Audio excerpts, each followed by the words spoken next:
When a 6-year-old girl handed a police dog a handmade toy, no one thought twice about it. It was just a child's gesture, innocent, sweet, forgettable. But that toy held a secret sharp enough to kill. Detective Daniel Harris had spent months chasing a ghost, a murderer too clever to leave behind a weapon, too calm to make mistakes. Each clue led nowhere.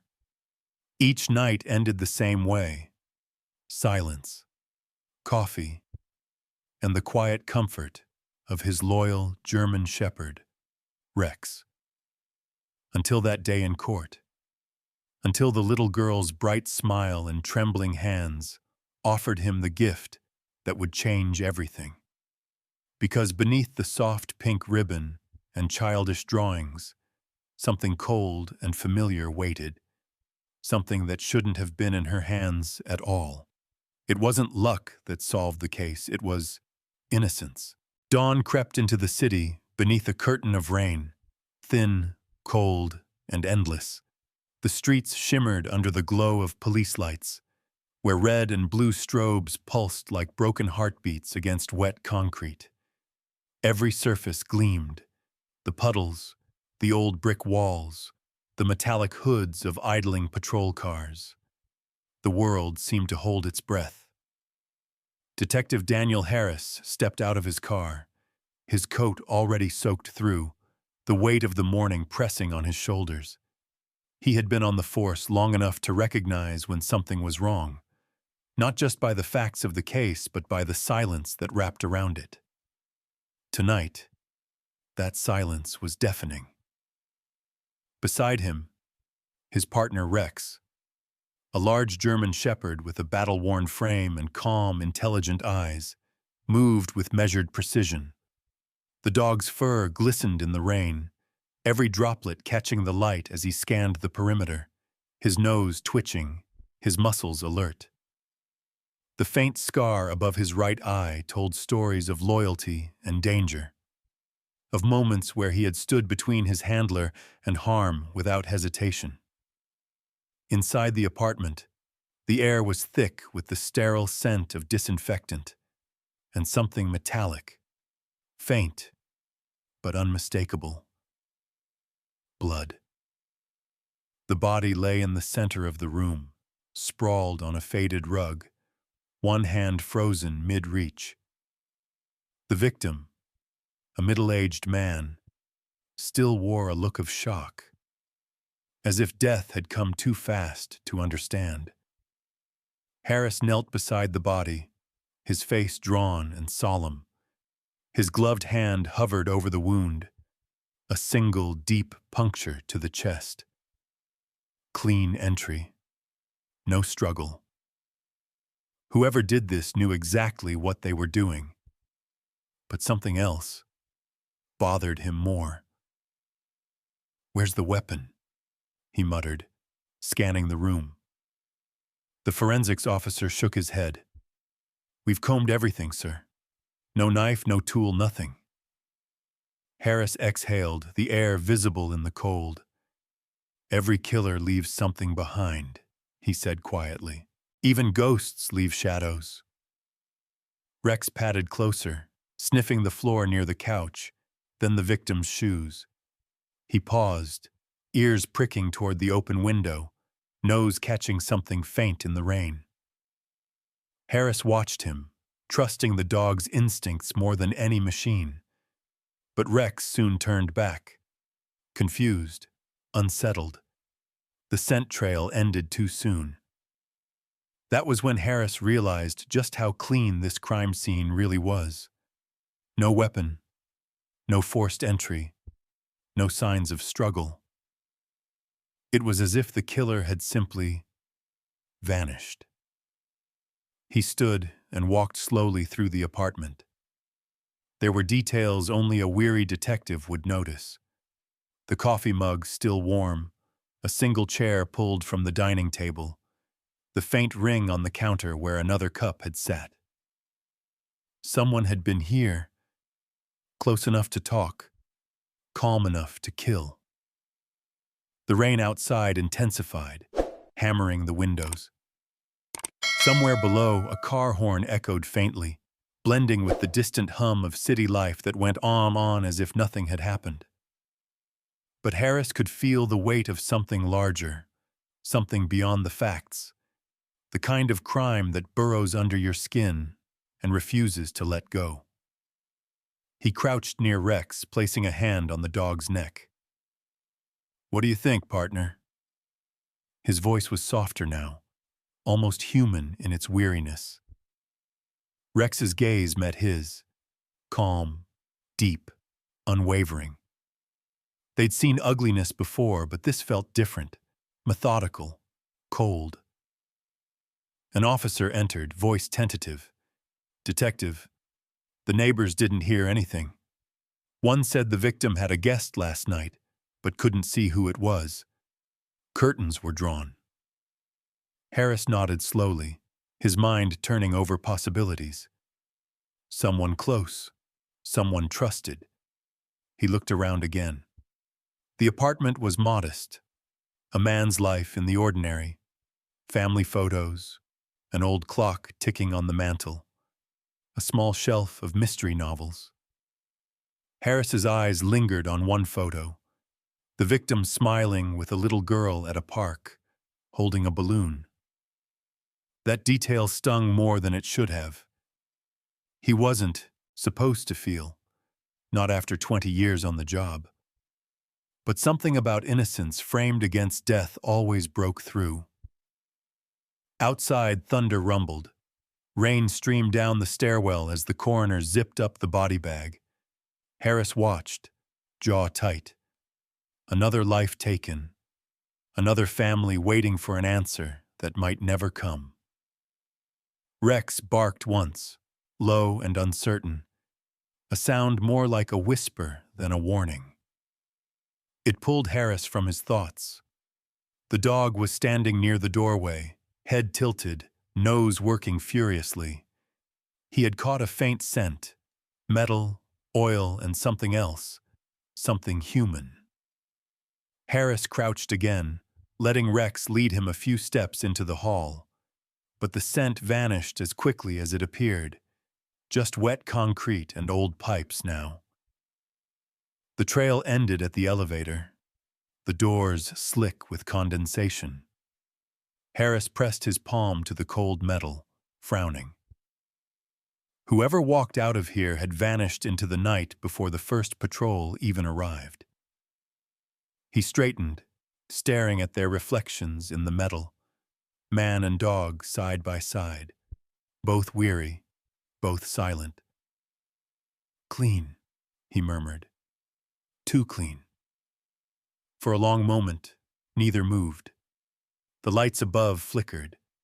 The rain's rhythm outside slowed.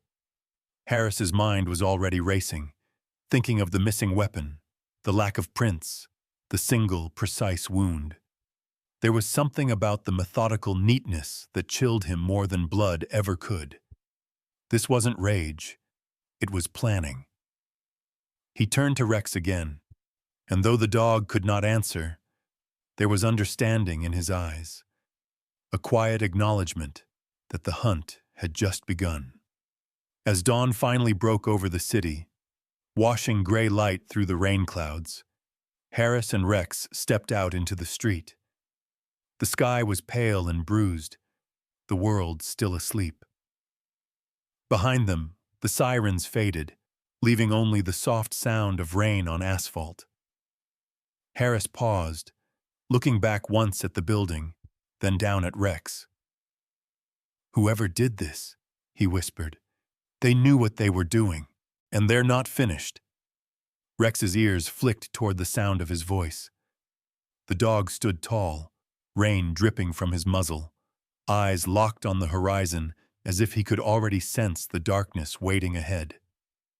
Together, they walked into the dim light, man and dog, partners against the quiet evil that had just begun to stir beneath the city's rain-soaked streets.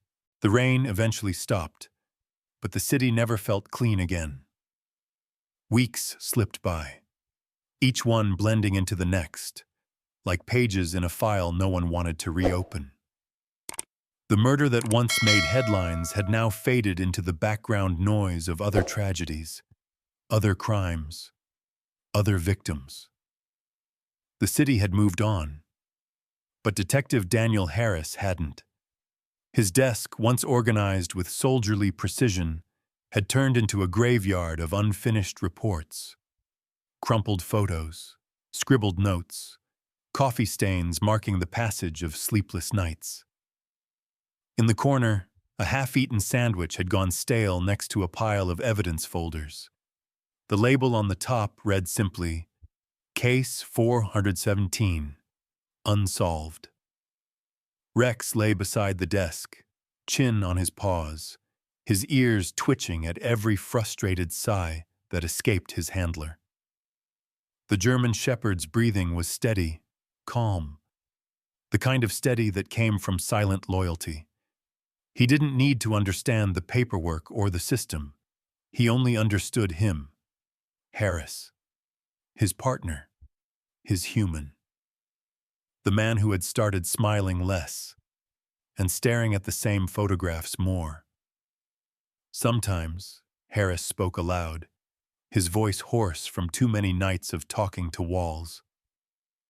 "I can't see it," he murmured. "It's right there, but I can't see it." His fingers traced the photo of the victim again and again, the wound, the angle, the position of the body. Every detail screamed logic, but the truth remained buried. One puncture wound, no weapon, no sign of struggle. Nothing makes sense, Rex. The dog lifted his head at his name. His amber eyes caught the dim light, soft, knowing. He gave a low, sympathetic whine and rested his head back on his paws, close enough that Harris could reach him if he wanted. He didn't. Not yet. A clock ticked somewhere in the distance. Outside, traffic echoed faintly against the station walls. The city's pulse was still beating, indifferent to the detective drowning in its silence. By the third week, pressure began to close in. Harris's superior, Captain Monroe, called him into the office. "Harris," he said, folding his arms, "it's time to move on. The DA's tired of waiting for new evidence. The trial's set. Without a weapon, we've got nothing solid." His tone was tired but firm. "You've done everything you can." But that phrase, "everything you can," felt like a knife to Harris's chest. Because he hadn't. Not yet. "With respect, sir," he said quietly, "the man who did this is still walking free. I can feel it. He's laughing at us." Monroe sighed. "You're burning out. Take a few days off. Let the DA handle the rest." Harris's jaw tightened. "If I take a day off, someone else dies next month, and we'll file that one under everything we can, too." Silence followed. Only the sound of rain starting again outside, soft at first, then harder, echoing the weight in his chest. He walked out before the captain could respond. He didn't slam the door, but the sound of it closing felt final, like something inside him had shut too. That night, the precinct emptied. The hum of fluorescent lights flickered above his desk. Everyone else had gone home, to families, to laughter, to warmth.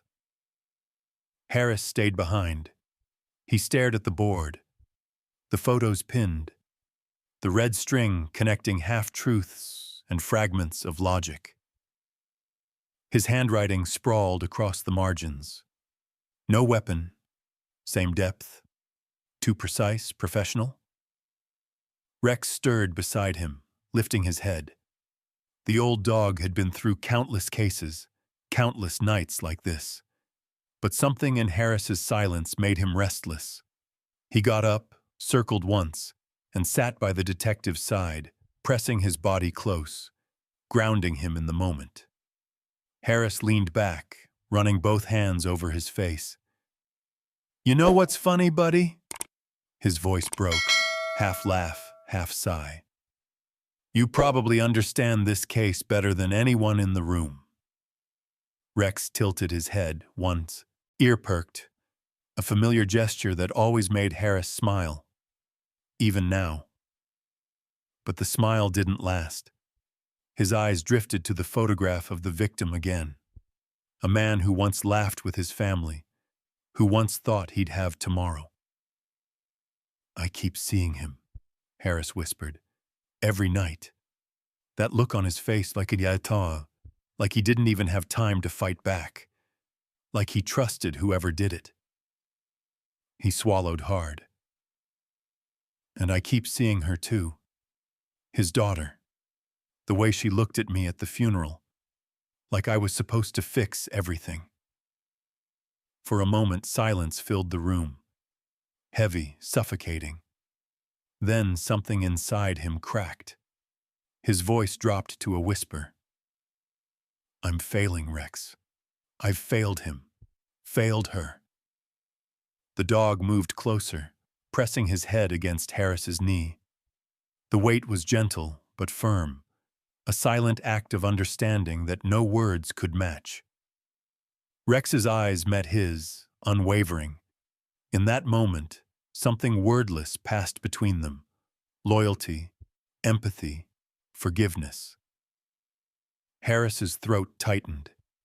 He let out a shaky breath, resting his hand on the dog's head. "You don't care if I fail, do you? You just stay. No questions. No judgment." He smiled weakly. "Sometimes I think you're the last good thing left in this city." The desk lamp flickered, casting long shadows on the wall. Harris stared at the web of clues once more. Each photograph was a ghost. Each unanswered question. A weight pressing against his chest, but as he sat there, something shifted. Not clarity, not a breakthrough. Just resolve. That quiet, burning resolve that comes from refusing to let go. He could feel Rex's steady breathing beside him, could hear the rhythm of loyalty pulsing through the silence. He turned back to the files, eyes raw but focused. "We're not done yet," he said quietly. "Not until I bring him in." Outside, the rain softened to a drizzle. A faint light bled through the blinds, the first hint of dawn breaking over the sleepless city. On the desk, among the clutter, lay a notice from the district attorney's office. Trial scheduled, insufficient evidence for conviction likely. Harris stared at it, the words blurring for a moment. Then he looked down at Rex, who was watching him, waiting. He reached out, scratched behind the dog's ear, and whispered, almost to himself, "They think this is over, but we're just getting started." Rex's tail thumped once, quiet, certain, and in that small, tender sound, that single beat of faith, the detective found something that felt like hope. Not enough to end the storm, but enough to walk through it. Morning sunlight spilled through the tall courthouse windows, filtered by dust and tension. The air inside was thick with whispers, reporters scribbling, lawyers shuffling papers, families clutching hands. Somewhere beyond the noise, a clock ticked steadily, slicing the air into nervous seconds. Detective Daniel Harris stood at the back of the courtroom, his posture straight, but his eyes tired. The case that had consumed his nights now sat on the edge of collapse. The accused, Mark Vance, mid-40s, clean-shaven, wearing a pale suit that looked too crisp for guilt, sat at the defense table, unnervingly composed. His hands rested neatly in front of him, fingers interlaced. His face was a mask of calm, but Harris could see something in his eyes. the kind of emptiness that only comes from certainty. Too calm, Harris thought. No one innocent sits that still. Rex lay at his handler's side, quiet but alert, his sharp gaze flicking across the room. The German shepherd wasn't allowed near the witness stand, but his presence was requested as part of the police testimony, a symbol of loyalty, and a silent reminder of the force that still sought justice. His head rested on his paws, but his ears were raised, reacting to every shift in tone, every scent, every human heartbeat of unease. The prosecutor droned on about motive and circumstantial evidence, his voice echoing faintly. Without the weapon, the case felt like a balloon losing air. Harris could feel it deflating with every passing minute. He turned his eyes briefly toward the hallway beyond the open doors, and that's when he saw her. A little girl, maybe 6 or 7, sitting cross-legged on the cold marble floor. She had a notebook full of crayons and a few paper scraps scattered around her. Her small fingers worked carefully, tongue peeking from the corner of her mouth as she drew something only she understood. Her mother, one of the witnesses for the prosecution, stood nearby, talking nervously to a court clerk, unaware that her daughter had already created a world of her own amid the grown-ups' chaos. For a moment, the harshness of the courtroom melted away. The darkness of the case, the smell of paper and sweat and fear, all of it softened in the presence of that innocent little world colored in pink, blue, and yellow crayon strokes. Then the girl looked up. Her eyes caught Rex immediately, wide, bright, filled with wonder. The dog, sensing her gaze, lifted his head. Their eyes met, a child's light and a warrior's calm, and something silent but pure passed between them. The girl stood, clutching a small piece of folded paper, and tugged on her mother's sleeve. "Mommy," she whispered, "can I go see the doggy?" Her mother glanced at the clock, sighed, and nodded gently. "Stay where I can see you, Lily." Lily. The name fit her. Soft, simple, bright. She tiptoed down the hallway toward Harris and Rex, her tiny shoes squeaking lightly on the marble.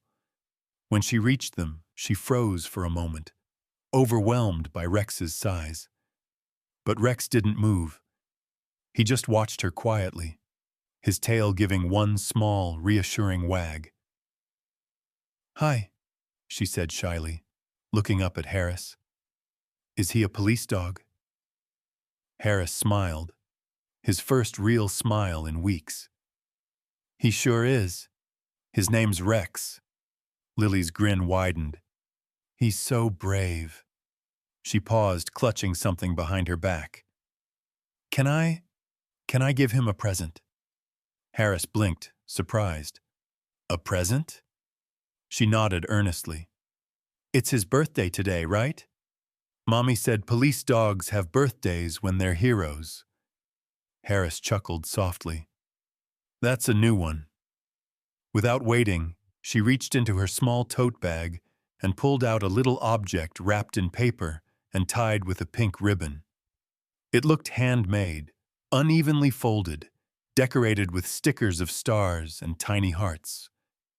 "It's for him," she said, holding it out with both hands. "For being brave." Harris knelt down, to her level. "That's very kind of you, Lily. I think he'll love it." Rex tilted his head, curious, sniffing lightly at the package. Lily giggled, the sound like a bell cutting through the stale air of the courthouse. "He's saying thank you," Harris said gently.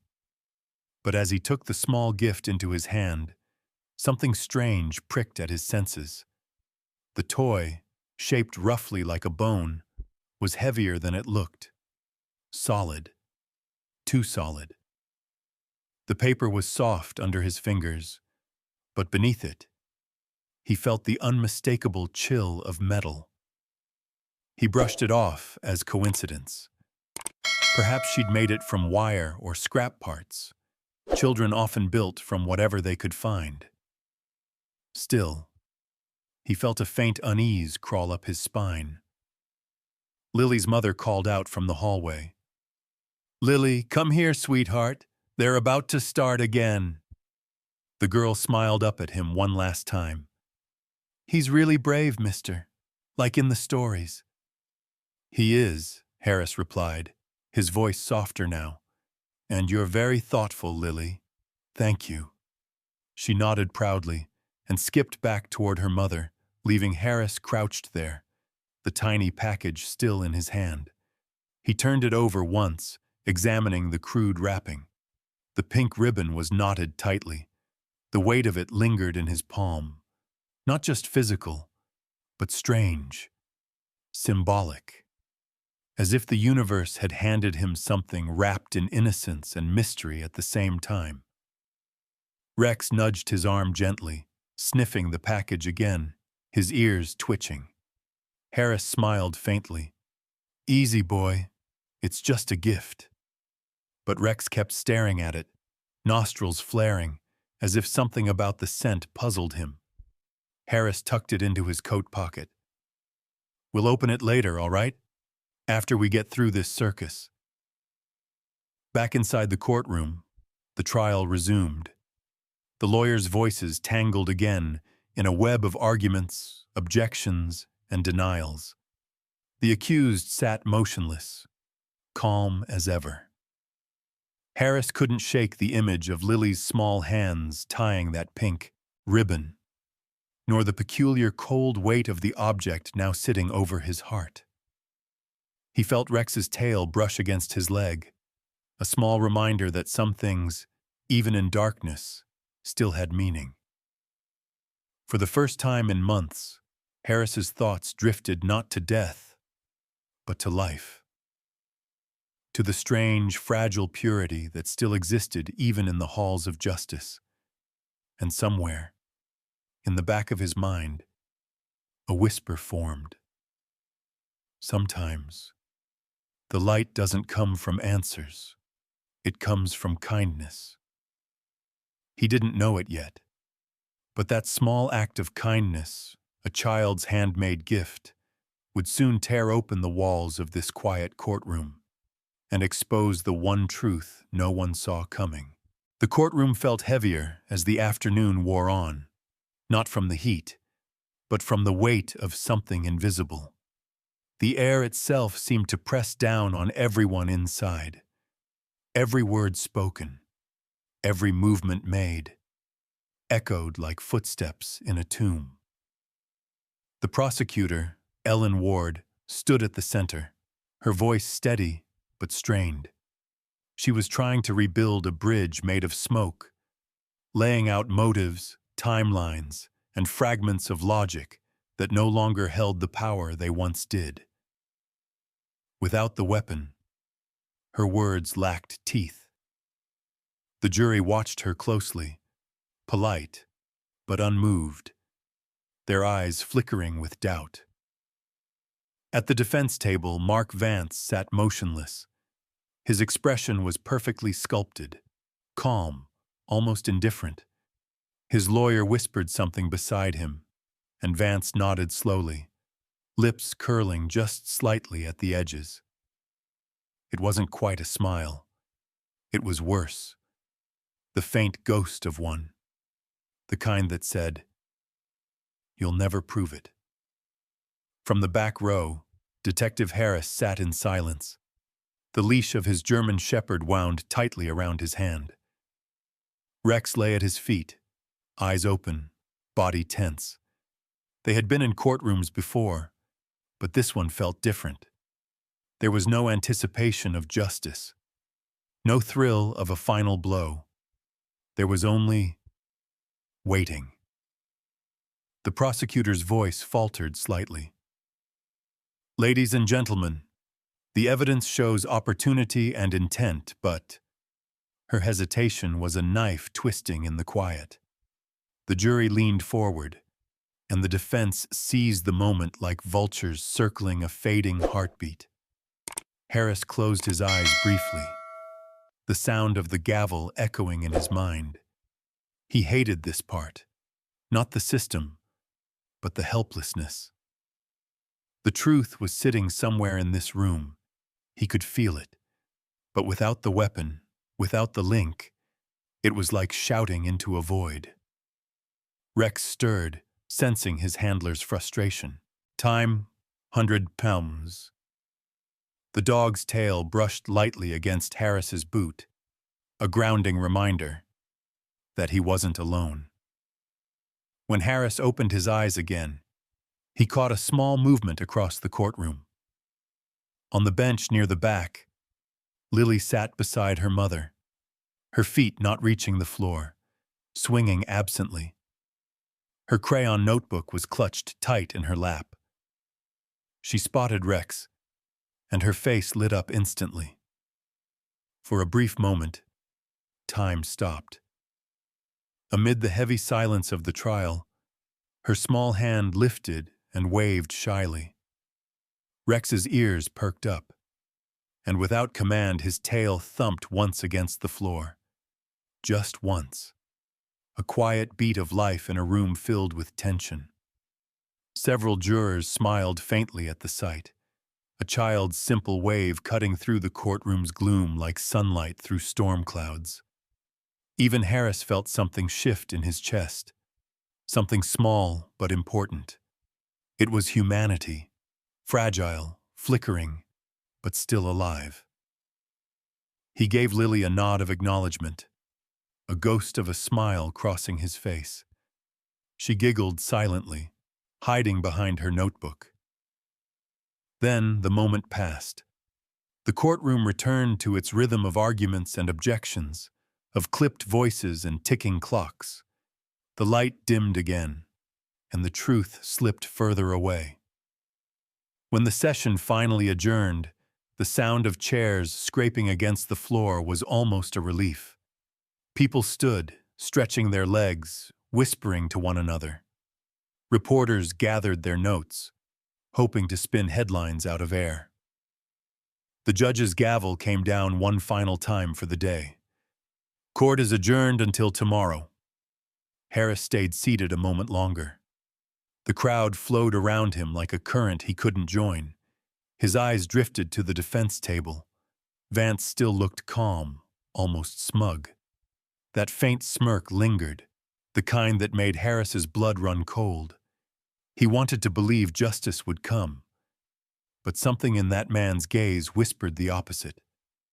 Finally, he stood, and Rex rose beside him. Together they walked out of the courtroom. The hallway was quieter now, just the echo of footsteps and the distant chatter of journalists.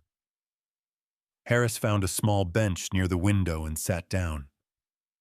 Sunlight filtered through the high glass panes, warm against his face.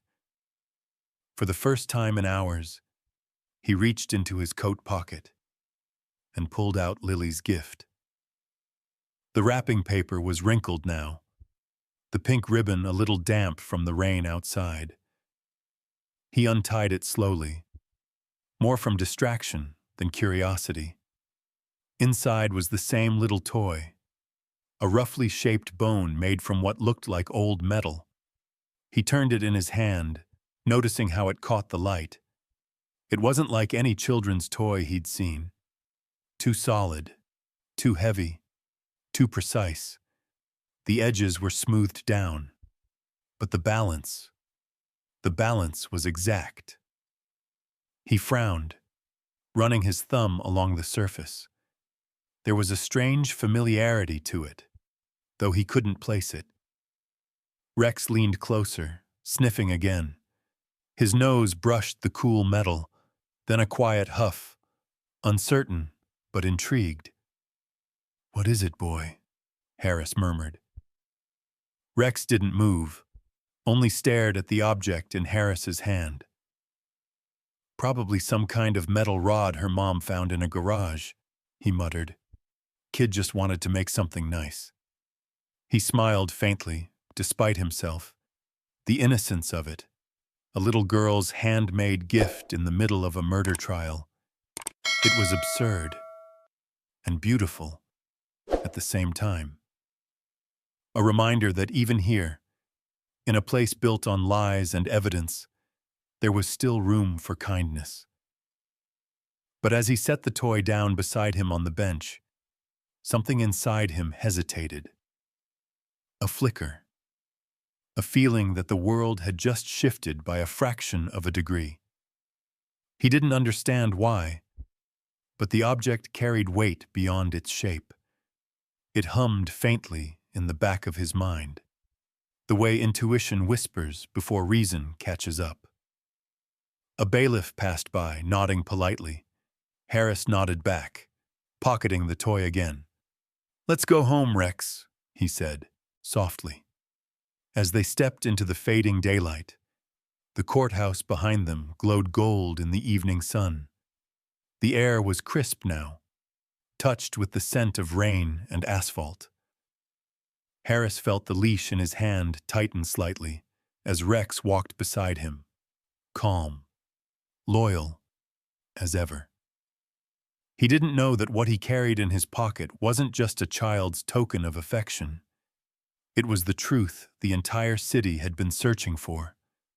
And as he turned one last time toward the courthouse, the faint laughter of a little girl echoed down the corridor, light, fleeting, and pure. The sound lingered, even after she was gone.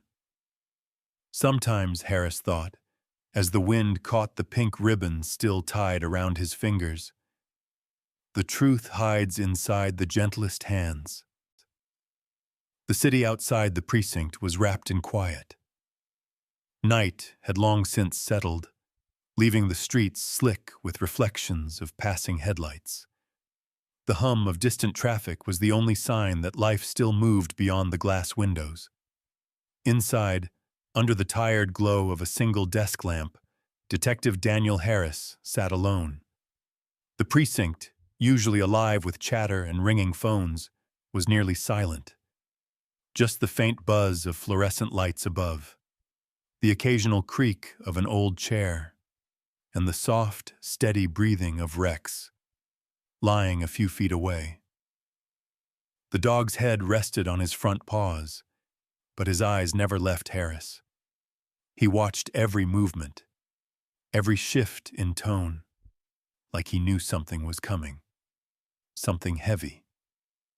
On the desk before Harris lay the object that had haunted him all day, Lily's handmade toy. The pink ribbon was still tied loosely around it, frayed now, damp from the rain. The soft wrapping paper had been removed, revealing the cold, gray metal beneath. It gleamed faintly under the lamplight. He turned it over in his hand again, feeling the edges. Smooth, rounded, almost careful, not like scrap metal.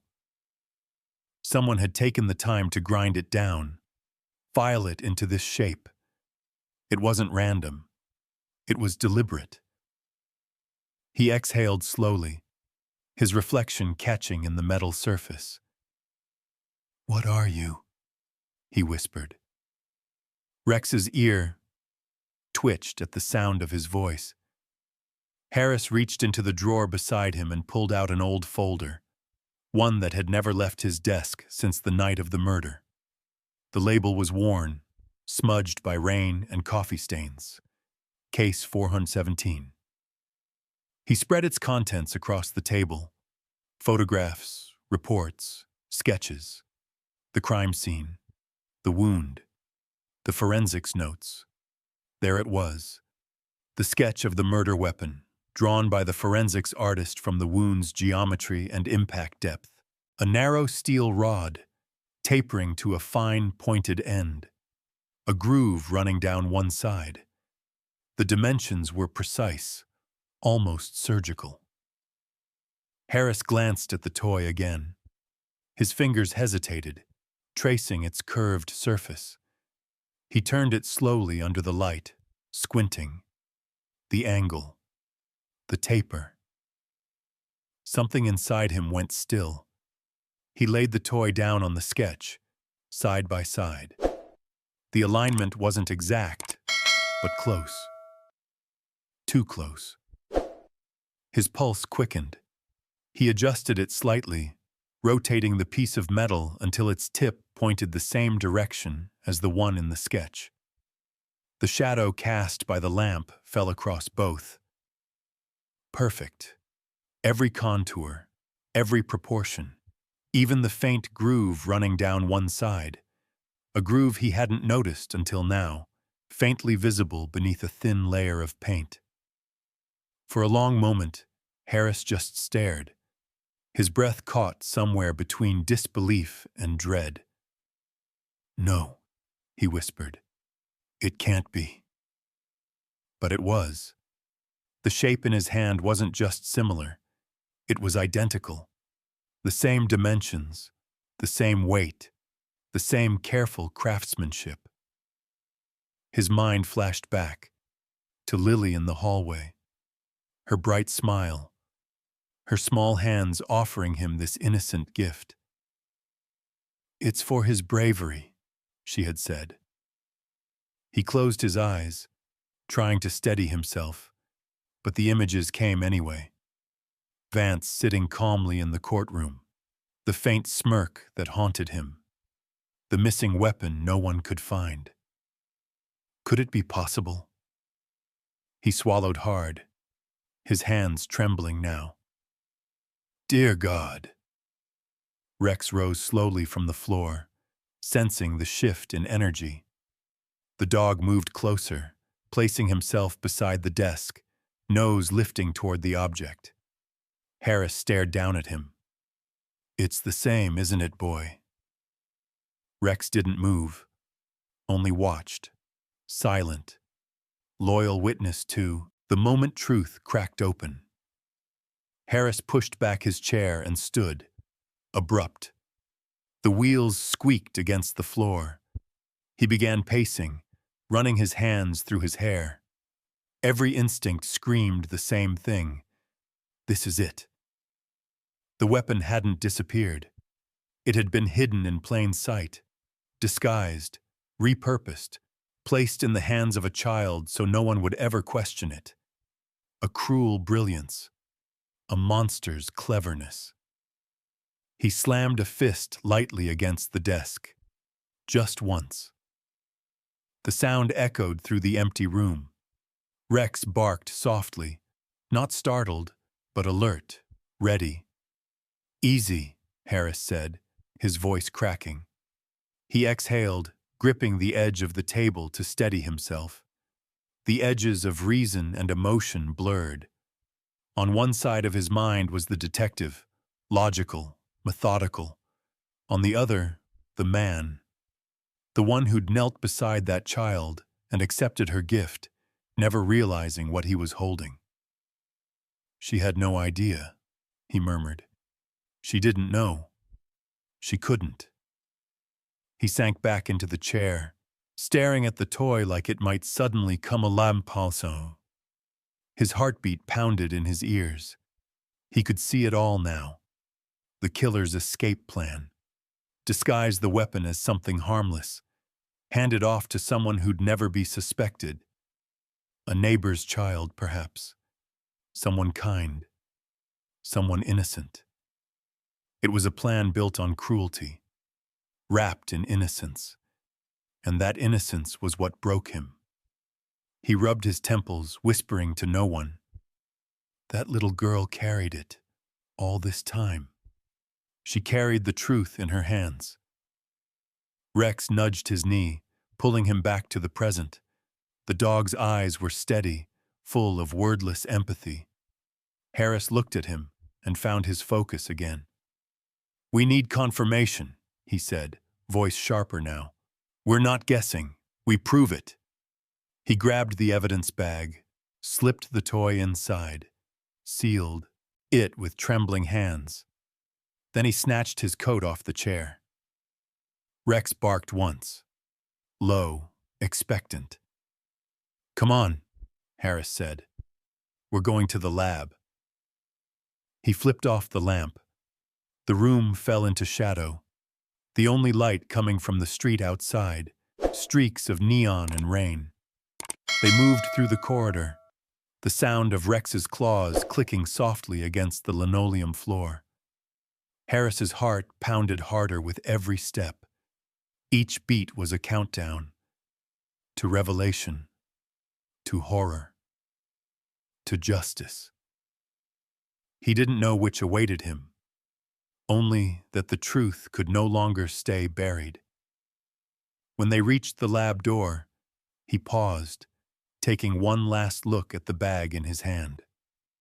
The faint glimmer of metal inside caught the fluorescent glow from above. It looked almost harmless, almost ordinary. He whispered, barely audible, "How could something so small carry so much darkness?" Rex barked again, sharp, echoing through the hall. And then they stepped inside. Harris's pulse raced as he handed the evidence to the technician. "Test it for traces of blood," he said quickly. "Run it against the samples from the murder case. I need results tonight." The technician looked startled, then nodded, seeing the fire in Harris's eyes. "You got it." Harris turned to Rex, kneeling beside him as the door shut. He rested a hand on the dog's neck, his voice trembling but resolute. "If I'm right, boy, everything changes." The hum of machines began behind the glass wall. Harris closed his eyes. Rex pressed closer, the warmth of his presence grounding him in a world that suddenly felt too fragile, too cruel. And in that sterile room, beneath the hum of fluorescent light, the weight of truth began to awaken, cold, sharp, and unstoppable. The hum of machines filled the sterile air, low, rhythmic, almost hypnotic. A cold blue light washed across the glass walls of the forensics lab. Harris stood on the other side, motionless, his reflection staring back at him, hollow eyes, tight jaw, a man bracing for a truth he already suspected. Rex sat beside him, alert but calm, his gaze fixed on the technician inside. The German shepherd's steady breathing was the only thing keeping Harris anchored to the moment. It had been hours since he brought the object in. Lily's handmade toy. Hours of pacing, waiting, replaying the scene in his mind. The child's smile, her small hands, the pink ribbon fluttering as she held it out to him. It's for his bravery. He'd accepted it with a smile. And now that simple gesture was about to rewrite everything. The lab door opened. The forensic technician, Dr. Marta Klein, a woman with decades of experience and eyes that had seen too many horrors, stepped out, a folder in her hand. Her expression was pale, uncertain. Harris felt his heart stumble. "Tell me." She hesitated for just a moment, glancing at Rex before speaking. "We ran a full analysis on the metal sample. The results are conclusive." He swallowed hard. "Conclusive how?" Dr. Klein's eyes met his. "Trace blood particles. Human. The pattern matches the victim's DNA." For a heartbeat, the world fell silent. The machines hummed on, but Harris heard nothing. He stood there, every nerve tightening as the truth hit him. Not like a shock, but like a slow, cold tide crawling up his spine. The missing weapon. The perfect disappearance. The child's handmade gift. He couldn't breathe. Dr. Klein's voice softened. "Detective, this thing was repurposed. Look at the grooves. Someone filed it down, reshaped it. Whoever did it knew exactly what they were doing. It wasn't random scrap. It's craftsmanship." She handed him the report, but he didn't look at it. His eyes were fixed on the evidence bag lying on the counter, the small, harmless-looking metal toy sealed behind plastic, a child's gift that had once taken a man's life. "Thank you, Marta," he said quietly. His voice was rough, like something fragile cracking from within. As she left, the door closed softly behind her, leaving Harris and Rex alone. For a long time, neither moved. The cold hum of the lights above pressed down, and Harris's reflection stared back from the glass, fractured by glare, distorted. He whispered, "He gave it to her." Rex tilted his head. Harris stepped closer to the glass, voice barely audible. He hid the weapon by turning it into a toy. He used her innocence as cover. The realization came in fragments, flashes of memory stitching together like a cruel mosaic. Flashback. Mark Vance, sweating, desperate, in the hours after the murder. Blood glinting under dim kitchen light. His pulse racing as he rinses the blade, knowing it's not enough. The weapon can't vanish. He opens the window. Rain pouring in. His mind races, and then he sees it. A child's laughter, toys scattered in the mud. An idea forms. Dark, brilliant, monstrous. He files down the blade, reshapes it piece by piece, dulls its point, rounds its edges, then drops it into a small tin box with ribbons and colored paper. A child's trinket.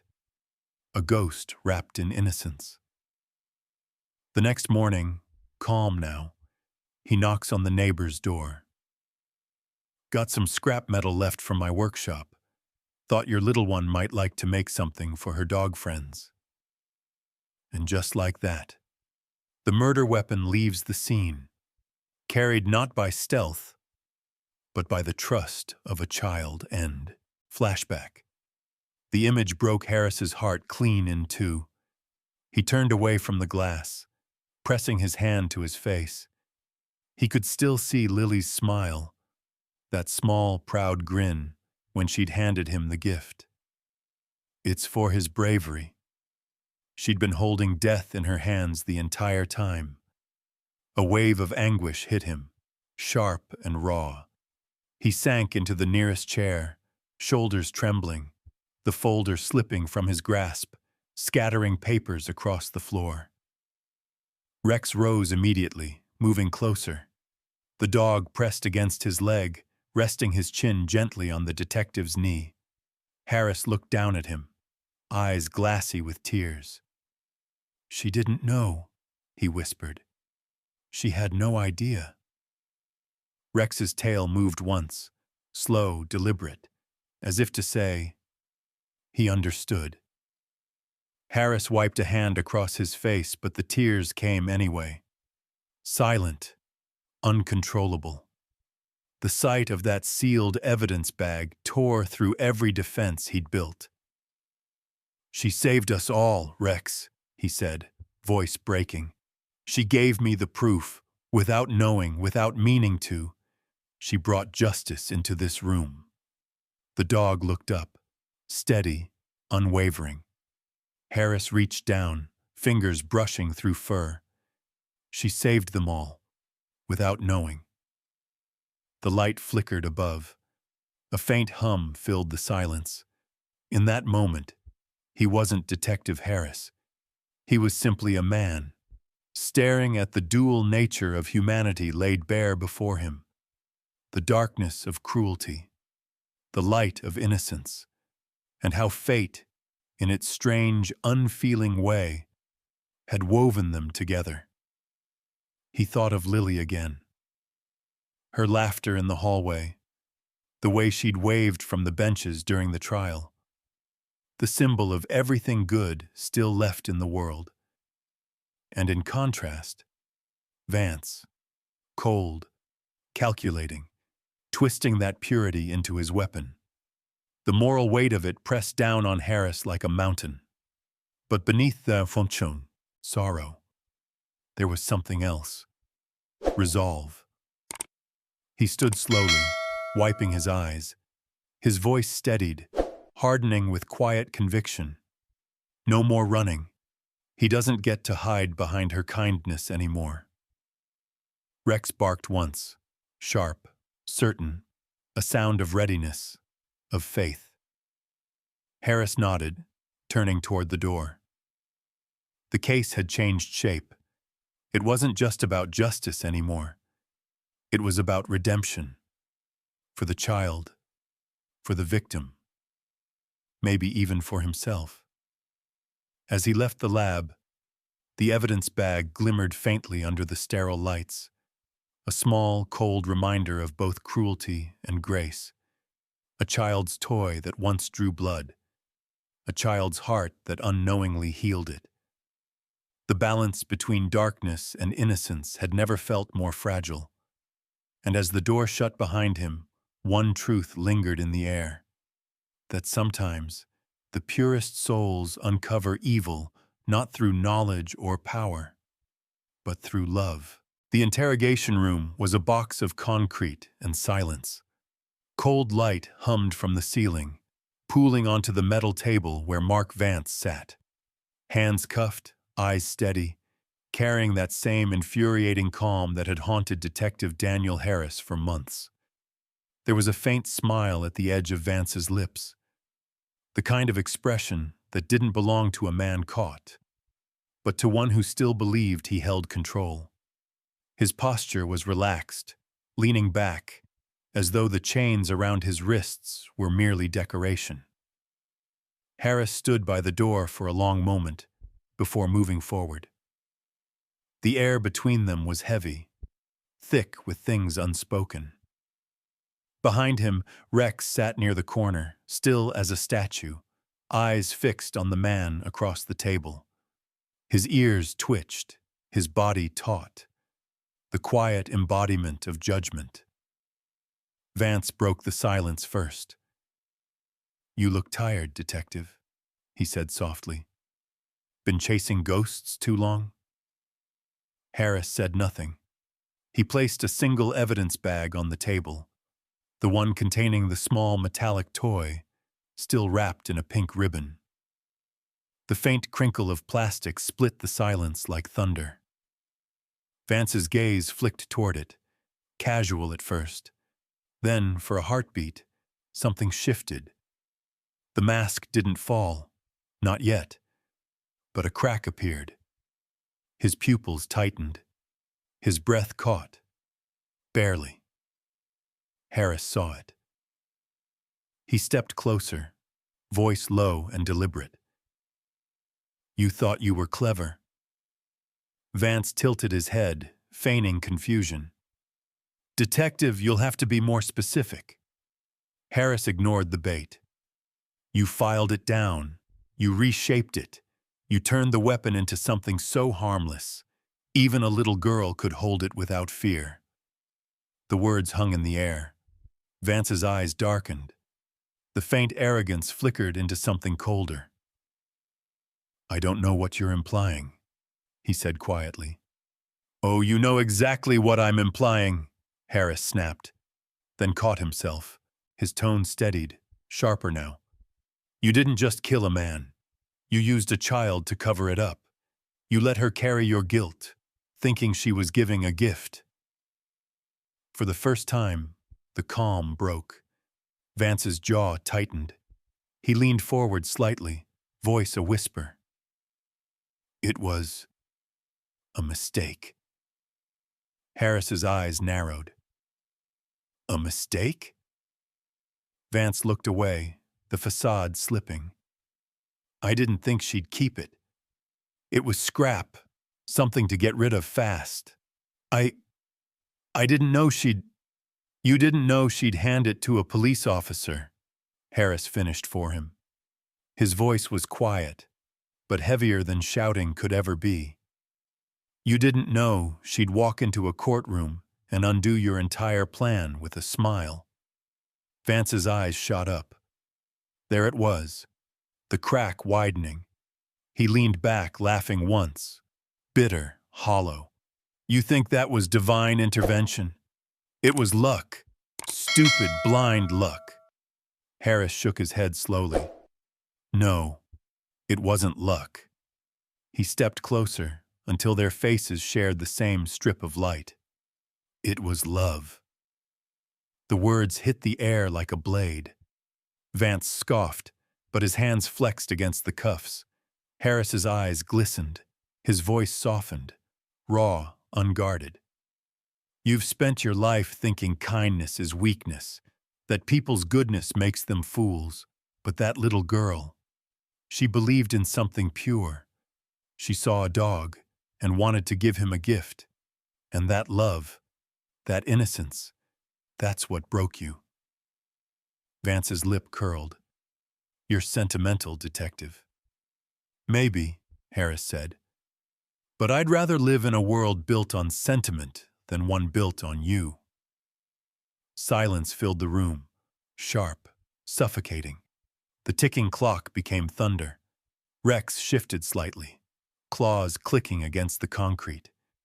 His eyes stayed locked on the suspect, calm, yet carrying something primal. Vance glanced toward him, sneering. Even your mutt's judging me now?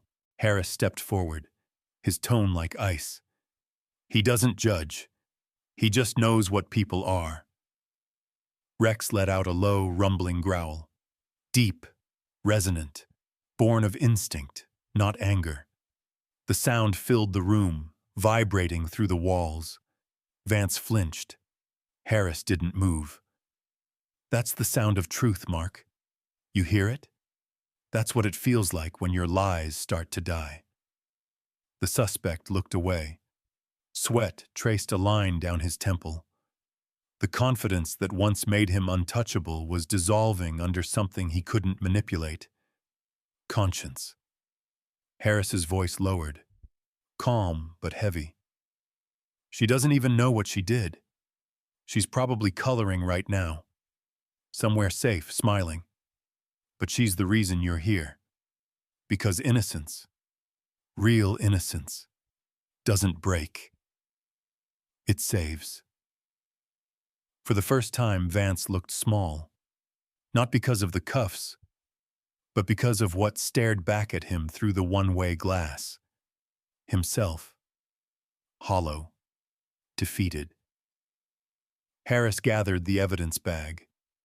His voice softened, almost tender. You'll get your trial. You'll get your sentence. But you'll spend every day knowing that the person who beat you wasn't me. It wasn't the system. It was a 6-year-old girl who believed in kindness. He paused by the door, hand on the handle. His gaze lingered on the table. And you'll never understand that, because you've never felt it. Vance said nothing. His silence was no longer control. It was collapse. Harris opened the door, motioning for the guard. Rex rose beside him, muscles rippling beneath fur. Before they left, the dog turned once more, his eyes locked on Vance, steady, unblinking. Then he growled again, low, deliberate, final. The sound of justice, not vengeance, but truth. As Harris stepped into the hallway, the adrenaline drained, leaving behind the ache of exhaustion and sorrow. He leaned against the wall, closing his eyes. Rex pressed close to his leg, silent as ever. She'll never know, Harris murmured. And maybe that's for the best. He looked down at his partner, voice breaking just slightly. That little girl, she brought faith back into this world, Rex. Into mine. Rex nudged his hand with his nose, a quiet agreement. For a long moment, Harris just stood there, listening to the quiet, to the soft hum of justice slowly setting the world right again, one heartbeat at a time. The courthouse was packed. Word had spread that the long, cursed case, the one that had haunted headlines for months, was finally reaching its end. Reporters whispered in the aisles, cameras flashed against polished wood, and the heavy hum of anticipation filled the air like a storm about to break. Detective Daniel Harris sat behind the prosecution's table, but this time, there was no weight of confusion, no cloud of doubt hovering above him. The truth had been found, not in a hidden file, not in a miracle lead, but in the hands of a little girl who had believed in kindness. Beside him, Rex lay silently, poised and calm, a living statue of loyalty. His dark eyes followed every movement in the courtroom, from the judge's gavel to the faint shifting of the jurors in their seats. Across the room, Mark Vance sat in the defendant's chair, his confidence gone. The arrogant smirk that once clung to his face was gone. He looked smaller now, diminished by truth, stripped of pretense. His fingers fidgeted against the cuffs. His eyes were unfocused. The bailiff called the court to order. "Please rise for the Honorable Judge Peterson." As everyone stood, Harris's gaze drifted toward the back rows, and there, almost hidden among the crowd, sat Lily and her mother. The little girl wore a pale yellow dress, clutching a stuffed bear in her lap. She swung her legs back and forth, unaware of the enormity of what was about to unfold. Her mother leaned down, brushing a strand of hair from her face, whispering something gentle. Lily nodded and smiled, that same bright, unguarded smile that had once stopped Harris in the courthouse hallway and changed everything. The judge cleared his throat.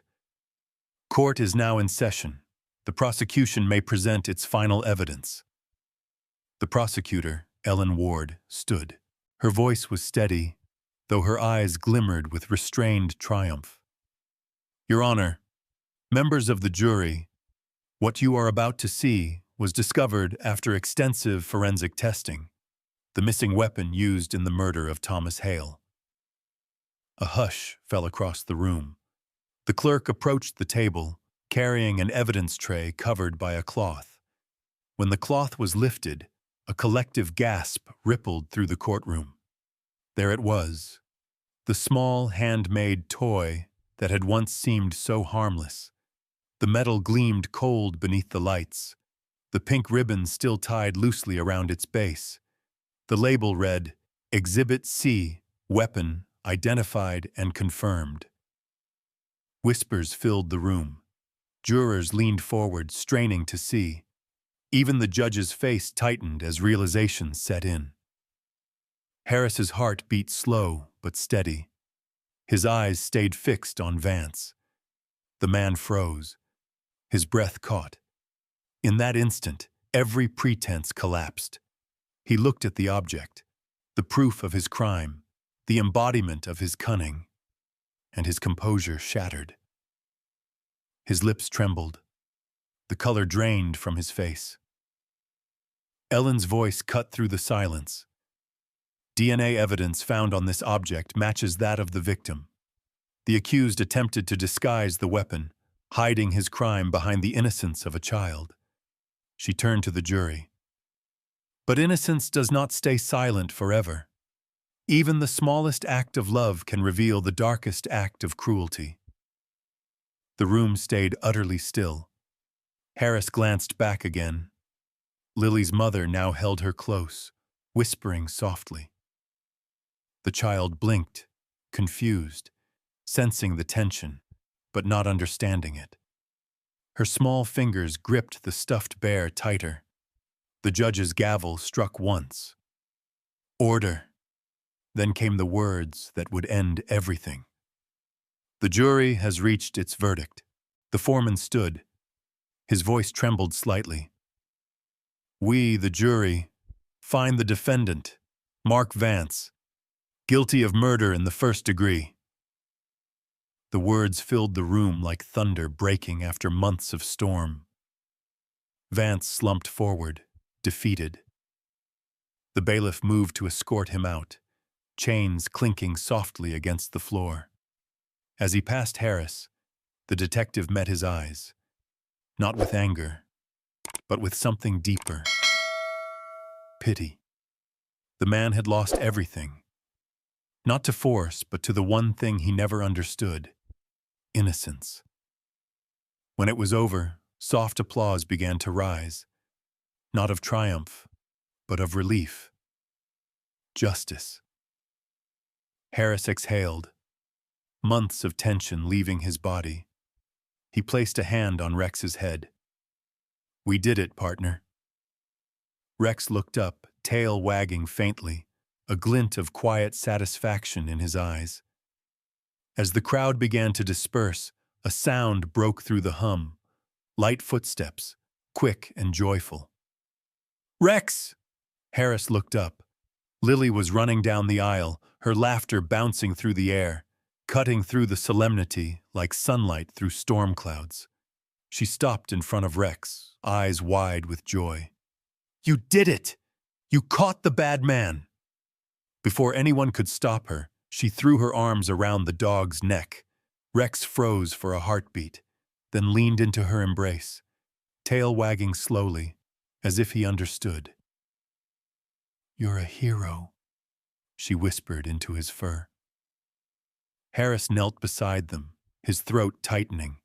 He looked at the girl, the little soul who had unknowingly carried justice in her hands. He smiled gently, tears forming in his eyes. "No, sweetheart," he said softly. "You are." Lily blinked, confused, then grinned, wide and proud. "Me?" Harris nodded.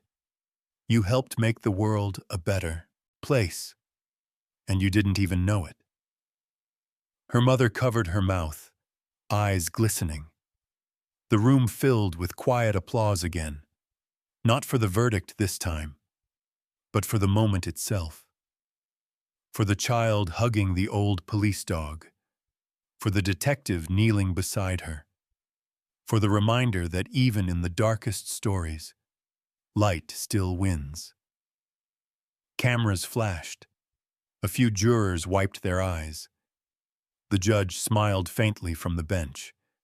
Rex lifted his head, his calm gaze sweeping across the room, then back to the child before him. The applause grew louder, not triumphant, but grateful.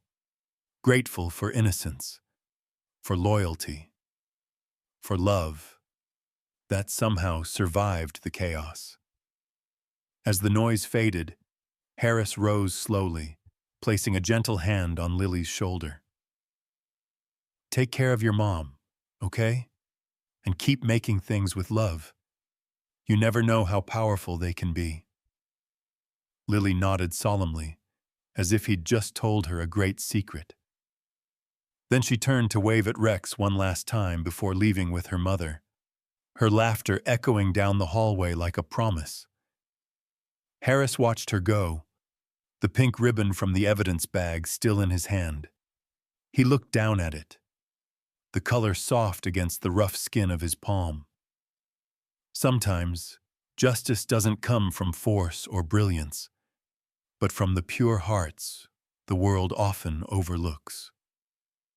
He knelt beside Rex once more, voice trembling with quiet gratitude.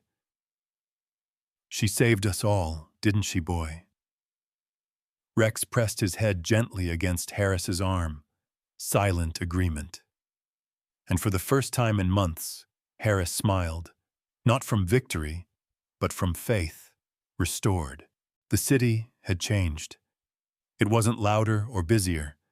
It simply felt different, softer, calmer, as if a long-held breath had finally been released.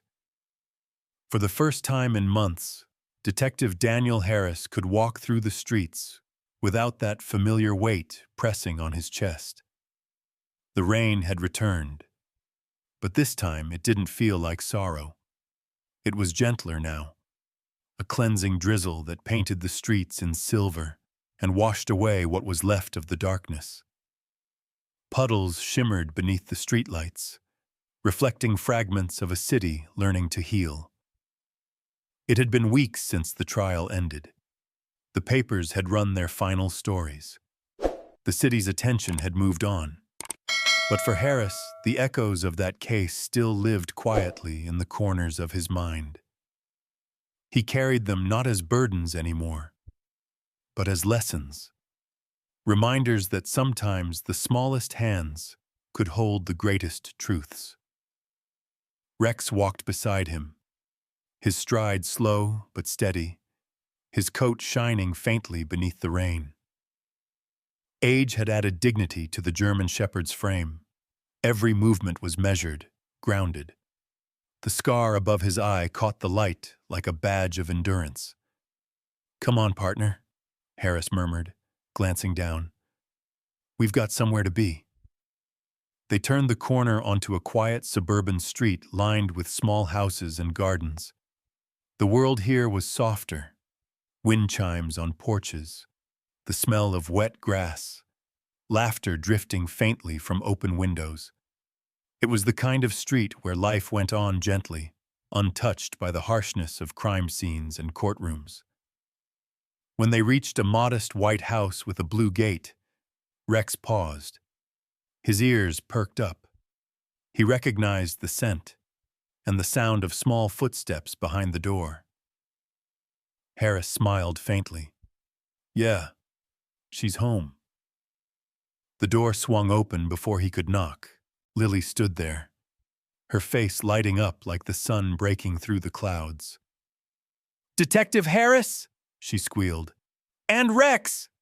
Rex barked once, a happy, full sound that filled the porch. The little girl threw her arms around his neck, giggling as the dog's tail thumped against the wooden floor. Behind her, her mother appeared, smiling warmly. "Detective, it's good to see you."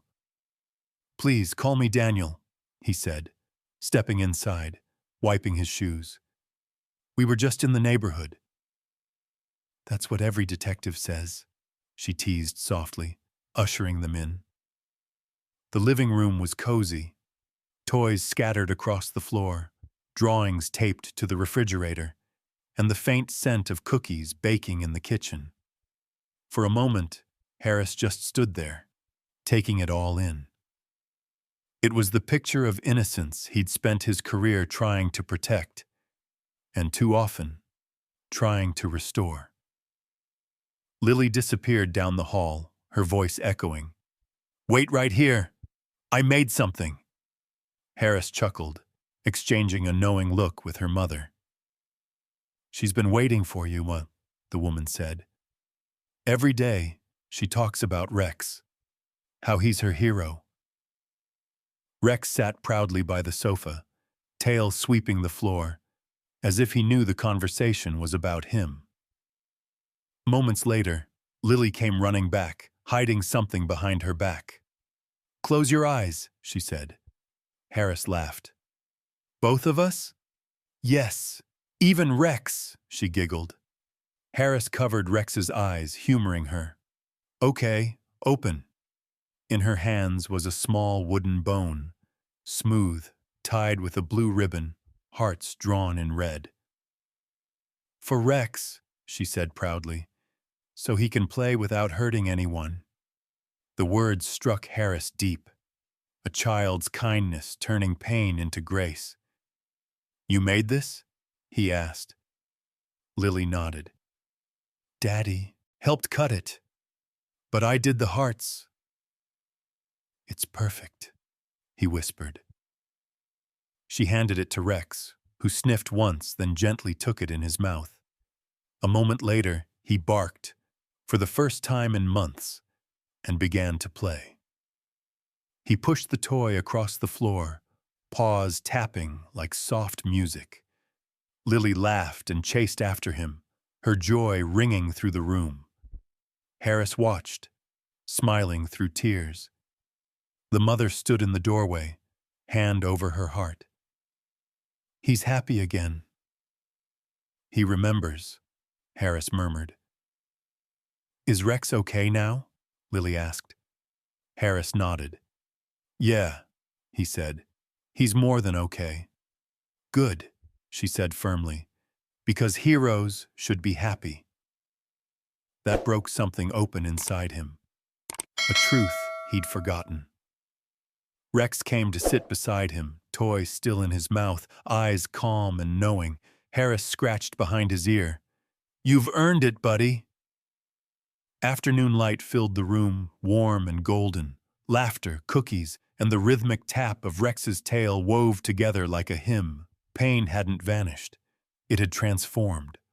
Love had uncovered darkness, and then healed what it left behind. The wooden toy clicked once more, no longer a weapon, but a heartbeat. The sun was setting over the river, spilling gold across the water like melted fire. The skyline shimmered on the horizon, tall, proud, and finally, at peace.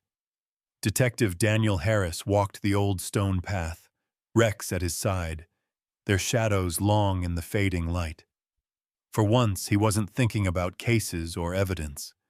The silence felt different, not empty, but earned. Feels different, doesn't it, boy? He said softly. Rex's ears twitched, his steps unhurried. The evening air smelled of rain and blossoms, carrying a quiet sense of renewal. Harris's thoughts drifted through the months behind them. Sleepless nights, hard truths, small mercies. He remembered Lily's laughter in the courtroom, her arms around Rex's neck. So he can play without hurting anyone, she'd said. A child's way of rewriting pain. At the river's bend, they stopped. The water carried the last sunlight downstream like tiny lanterns. Harris leaned on the railing, watching the reflection of the city lights dance across Rex's fur. I used to think there were only two kinds of people, he murmured. Those who hurt and those who heal. He paused, eyes tracing the golden horizon. But maybe they're not so different. Maybe fate weaves them together until one changes the other. Rex tilted his head, listening. Sometimes, Harris continued, it takes the purest heart to uncover the darkest truth. He thought again of Lily, how innocence had brought light where reason could not. Rex nudged his hand, grounding him in the moment. Yeah, Harris whispered. You remember her too. They stood quietly as the city came alive behind them. Laughter, cars, life moving on. Harris sank onto the grass, Rex lying beside him, head resting on his knee. They gave me a medal, he said, called me a hero, but it wasn't me. It was you and her. A girl who believed in kindness, and a dog who never stopped believing in people. The sky deepened to violet. The first stars trembled above. Harris smiled faintly. You're more than a partner, Rex. You're proof that loyalty still saves lives. Rex gave a soft, playful bark, and Harris laughed, a sound edged with tears.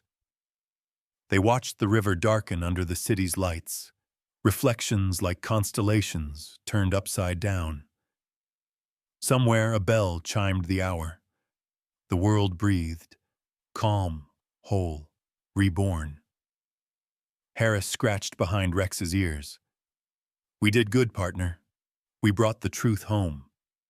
The dog looked up, eyes reflecting the last light, full of quiet understanding.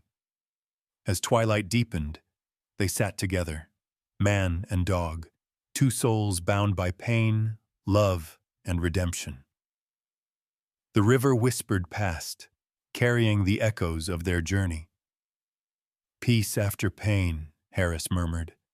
Justice after chaos, love after loss. The world seemed to answer, with the soft hum of water and wind, and then only footsteps, slow and steady, fading into the heartbeat of a world finally at peace. Sometimes, the stories that stay with us the longest aren't the ones about tragedy or justice, but the ones that remind us how deeply love can reach, even across species. German shepherds like Rex show us that loyalty isn't just a word, it's a way of living. They feel our moods, share our burdens, and stand beside us even when the world feels heavy. If you've ever looked into your dog's eyes and seen that quiet understanding staring back, you already know. They're not just pets, they're family. They're proof that love doesn't need language to be real. If you'd like to explore ways to strengthen that bond with your own dog, there's a resource I often share, something that helps you connect on a deeper, more meaningful level. You don't have to, of course, but if you're curious, it's worth a look. In the end, that's what it's all about: slowing down, listening, and giving back a little of the loyalty they've given us all along. Because sometimes the best part of being human is being loved by a dog.